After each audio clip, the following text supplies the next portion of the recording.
Hello guys. तो इस video में हम लोग देखेंगे कंबसन के बारे में। ये carbon and its compound class 10th का चैप्टर है, जिसमें आज हम जो डिस्कस करेंगे टॉपिक उसका नाम है कंबसन, कि ऑर्गेनिक कंपाउंड्स, कार्बन कंपाउंड्स का कंबसन कैसे होता है, कंबसन रिएक्शन वो किस तरह से शो करता है। तो ये सभी आता है chemical properties of carbon compounds में। तो in this section we will be studying about some of the chemical properties of the carbon compounds। इस सेक्शन में हम लोग कुछ केमिकल प्रॉपर्टी के बारे में पढ़ने वाले हैं कार्बन कंपाउंड्स के। Since most of the fuels we use are earlier either carbon और कंपाउंड्स, मतलब जितने भी तरह के हम लोग फ्यूल यूज करते हैं वो कार्बन और उसके कंपाउंड्स होते हैं, जैसे कि डीजल, पेट्रोल, केरोसिन, कोल, ये सभी कार्बन के ही कंपाउंड है और ये कार्बन ही है। We shall first study the combustion. तो सबसे पहले हम लोग कंबसन के बारे में पढ़ते हैं। तो देखो, ये है हमारा कंबसन टॉपिक। तो carbon in all it's allotropic form, आप हमको तीनों एलोट्रॉपिक फॉर्म का नाम लिख के बताओगे कमेंट सेक्शन में। पहला था हमारा, दूसरा और तीसरा क्या क्या था, you have to write in the comment section below. तो तीनों एलोट्रॉपिक फॉर्म्स जो होते हैं burns in oxygen to give the carbon dioxide along with the release of the heat and light. देखो, एलोट्रॉपिक फॉर्म जो होते हैं ना वो सभी जलते हैं, मतलब कार्बन जो होते हैं जलते हैं और जल के हमारा कार्बन डाइऑक्साइड का फॉर्मेशन करता है और उसके अलावा हीट रिलीज करता है। ठीक है। Most of the carbon compounds also release the large amount of heat and light on burning. ज़्यादातर जो कार्बन कंपाउंड्स होते हैं वो बहुत ज़्यादा अमाउंट में हीट और लाइट प्रोड्यूस करते हैं जलने पे। Clear. These are the oxidation reactions that you learned about in the first chapter। जैसा कि ये सभी ऑक्सीडेशन रिएक्शन हमने फर्स्ट चैप्टर में पढ़ा हुआ था। जैसे कार्बन है, अब ये कार्बन क्या चीज़ को रिप्रेजेंट करता है, तो हो सकता है ये लकड़ी हो या कोई भी पदार्थ हो जो कार्बन का बना हो, और उसमें ऑक्सीजन से रिएक्शन हुआ तो ये CO2 बना और हीट एंड लाइट एनर्जी बन गया। जैसे कि कोई एक लकड़ी का टुकड़ा है, ठीक है, जब आप इसको जलाओगे तो ये जब जलेगा तो जलने के बाद CO2 बनेगा, H2O बनेगा और लाइट, मतलब H2O तब बनेगा जब इसमें हाइड्रोजन का कोई पार्ट हो। तो सिंपल याद रखो, CO2 बनेगा और प्लस में एनर्जी रिलीज होगा। क्लियर। हाँ, नीचे दिया हुआ है मीथेन गैस। मीथेन एक तरह का ज्वलनशील गैस होता है, वो भी ऑक्सीजन के रिएक्शन प्रेजेंस में जब जलेगा तो कार्बन डाइऑक्साइड बनाएगा, वाटर बनाएगा और हीट एंड लाइट एनर्जी को रिलीज करेगा। आगे हमारा CH3CH2OH, ये है इथाइल अल्कोहल। ठीक है, इसका नाम ध्यान रखना, this is the ethyl alcohol. Clear. और इसको जब हम O2 के प्रेजेंस में जलाते हैं तो ये बनाता है CO2 और H2O और काफ़ी ज़्यादा अमाउंट में हीट रिलीज होता है यहाँ से, हीट और लाइट। क्लियर। हाँ, तो ये कार्बन हो गया, ये मीथेन हो गया और ये इथाइल अल्कोहल हो गया। ये सभी फ्यूल की तरह इस्तेमाल किए जाते हैं जो कि ऑक्सीजन के प्रेजेंस में जलते हैं और जलने के बाद हीट और लाइट प्रोड्यूस करते हैं along with carbon dioxide. Clear. तो ये हमने देखा 3 रिएक्शन जो कि हम फर्स्ट चैप्टर में पढ़े हुए थे। अब है balance the letter in the reactions.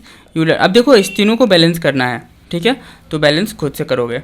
आगे देखो, नाउ हम लोगों ने सेचुरेटेड हाइड्रोकार्बन के बारे में देखा था। Generally have the clean flame while the unsaturated hydrocarbon compounds will give the yellow flame. देखो, जो सेचुरेटेड हाइड्रोकार्बन होता है ना, यानी कि वैसा कार्बन कंपाउंड जिसके कार्बन कार्बन चेन में सिंगल बॉन्ड हो केवल, तो वो सेचुरेटेड होता है। हमने कई बार बताया हुआ है इस चीज़ को।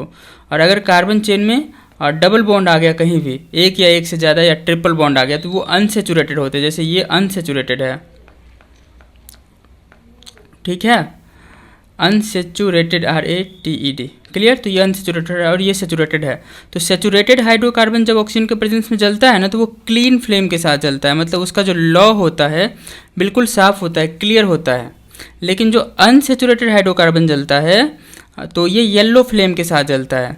क्लियर।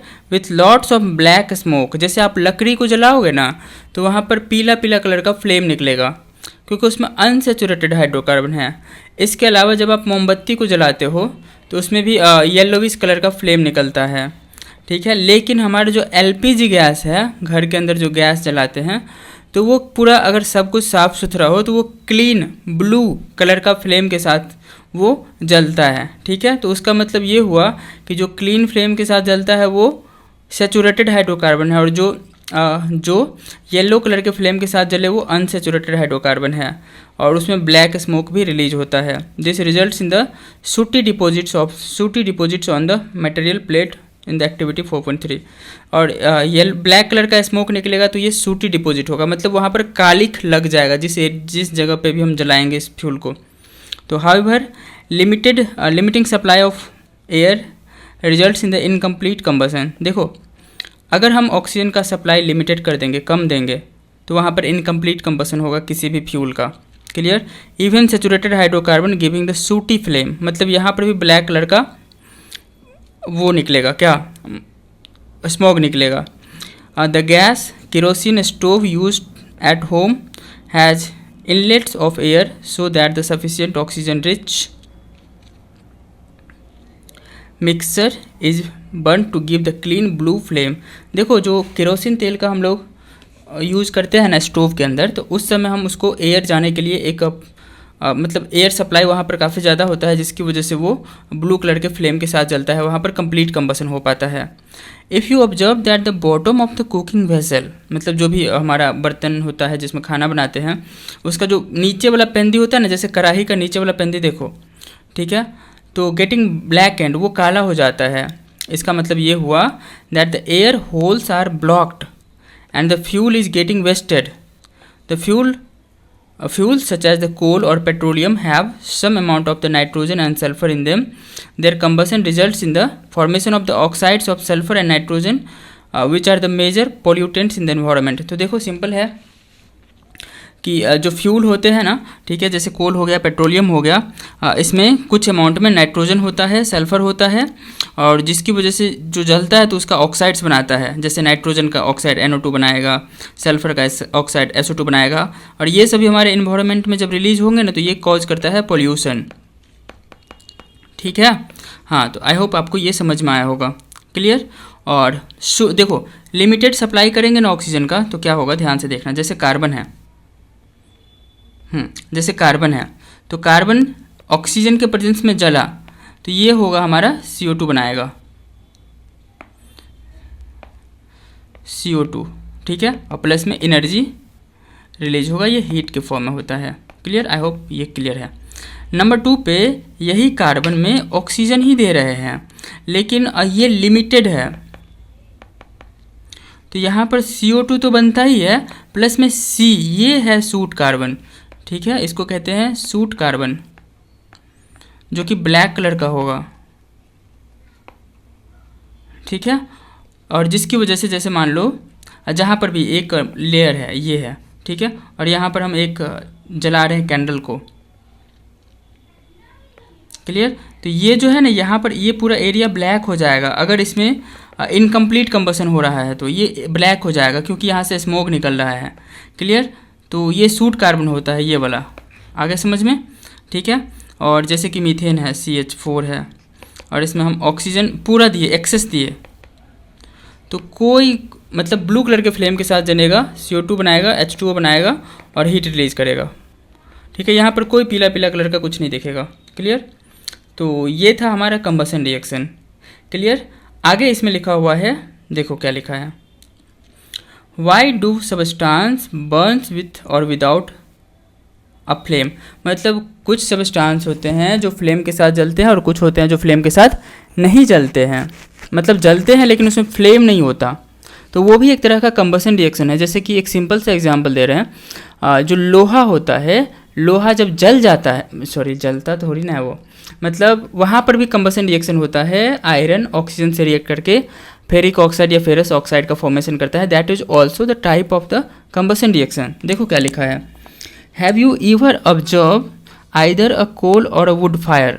क्या कभी कोयले में आग लगता हुआ देखा, या लकड़ी मतलब लकड़ी से लगा हुआ आग देखा। इफ़ नॉट, यदि नहीं, then next time you get a chance take close note of what happens when.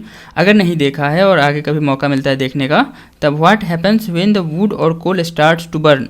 क्या होता है जब लकड़ी का टुकड़ा हो या कोयला हो जलना शुरू करता है। You have seen above that the candle और LPG in the gas stove Burns with flame. जो LPG होता है, लिक्विफाइड पेट्रोलियम गैस, जो लाल रंग के सिलेंडर में भरा हुआ है, वो LPG है, ठीक है। और या नहीं तो गैस स्टोव, ये गैस स्टोव में एलपीजी है, और कैंडल हो गया, ये सभी जलता है तो एक फ्लेम के साथ जलता है, मतलब उसमें फ्लेम दिखता है। फ्लेम कैसा होगा, जैसे एक कैंडल है, क्लियर, तो फ्लेम होता है, जैसे इसका धागा होता है बाती, क्लियर, तो ये है फ्लेम, ठीक है, फ्लेम है। जैसे हमारा स्टोव होता है ना, क्लियर, स्टोव, तो इसमें भी ऐसे करके निकल रहा होता है, ये क्या है, ये फ्लेम है, आगे समझ में, हाँ, तो फ्लेम के साथ जलता है। However you will observe that the coal और चारकोल इन द अंगीठी, अंगीठी का नाम सुना है आपने, अंगीठी जो ठंडे के समय में जलाते हैं हम लोग, समटाइम्स जस्ट ग्लो रेड, मतलब वो लाल लाल कलर का दिख रहा होता है, ठीक है, and gives out the heat without flame, मतलब उसमें हीट तो नहीं रहता, बट वो कोयला जो होता है ना वो पूरा जल के लाल लाल हो जाता है, ठीक है, और उससे हीट रिलीज हो रहा होता है, ठीक उसी प्रकार जिस प्रकार हीटर का जो हेलोजन होता है वो लाल हो जाता है। This is because of the flame is only produced when the gaseous substance is burn, इसका मतलब ये हुआ कि फ्लेम तभी दिखेगा, ऐसा इसलिए होता है क्योंकि फ्लेम तभी दिखता है जब गैसियस सबस्टांस बर्न होता है। व्हेन वुड और charcoal is ignited the volatile substances present in get vaporized and burns with flame and in the beginning. देखो लकड़ी सब में जो आग लगता है, चाहे कोयला में जो आग लगाते हैं, उसके अंदर जो वोलाटाइल सबस्टांस होता है ना, जो वेपर में कन्वर्ट हो सकता है, वो जब जलता है तो वो फ्लेम के साथ जलता है। इसके अलावा जो कार्बन है ना, वो सब फ्लेम के साथ नहीं जलेगा, वो बस हॉट रेड रहेगा, ठीक है, और वो हीट प्रोड्यूस कर रहा होगा। The luminous flame is seen when the atoms of gaseous substance is heated and start to glow. The color produced by each flame is characteristic property of that element. देखो अलग अलग element का जब हम combustion कराते हैं तो अलग अलग तरह का फ्लेम निकलता है, इससे हम लोग इस फ्लेम के कलर को देख करके हम ये पहचान सकते हैं कि कौन सा एलिमेंट है, क्योंकि अलग अलग एलिमेंट का फ्लेम का कलर भी अलग अलग होता है।